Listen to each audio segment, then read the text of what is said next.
ஏய் சிவா, எனக்கு ஒரு டவுட். என்ன? இல்ல, எப்பவுமே இந்த பொண்ணுங்க டிபி வைக்கிறீங்கல்ல, இந்த இன்ஸ்டாகிராம் ஃபேஸ்புக்ல, அதுல ஏன் புருஷன் போட்டோ வைக்காம ஒன்லி குழந்தைங்க போட்டோ மட்டும் வைக்கிறீங்க? என்ன ரீசன்?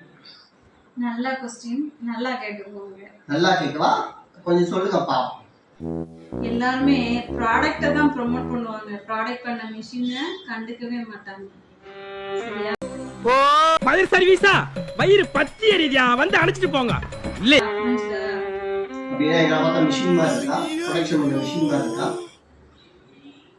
எப்பா ஆம்பளைங்களா, நம்மளை பார்த்தா ப்ரொடக்ஷன் பண்ற மிஷின் மாதிரி இருக்கா எல்லா லேடிஸ்க்கும்? அதனால நம்ம போட்டோ விட்டுட்டு என்ன பண்றாங்க, டிபில குழந்தைங்க போட்டோ அவங்க போட்டோ வைக்கிறாங்க. நம்மளை பார்த்தா ப்ரொடக்ஷன் மிஷின் மாதிரி இருக்கு அவங்களுக்கு.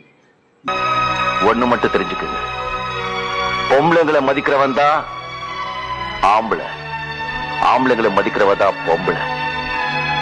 நான் பொம்பளைங்களை மதிக்கிறவன். அண்டர்ஸ்டாண்ட்? என்ன வாழ்க்கையடா, ஊர்லயும் மதிக்க மாட்டேன்றாங்க, வீட்லயும் மதிக்க மாட்டேன்றாங்க. இந்த ஆம்பளையா பிறந்தது ஐயோ ஐயோ ஐயோ ஐயோ ஐயோ, நான் பண்ண பாவம்.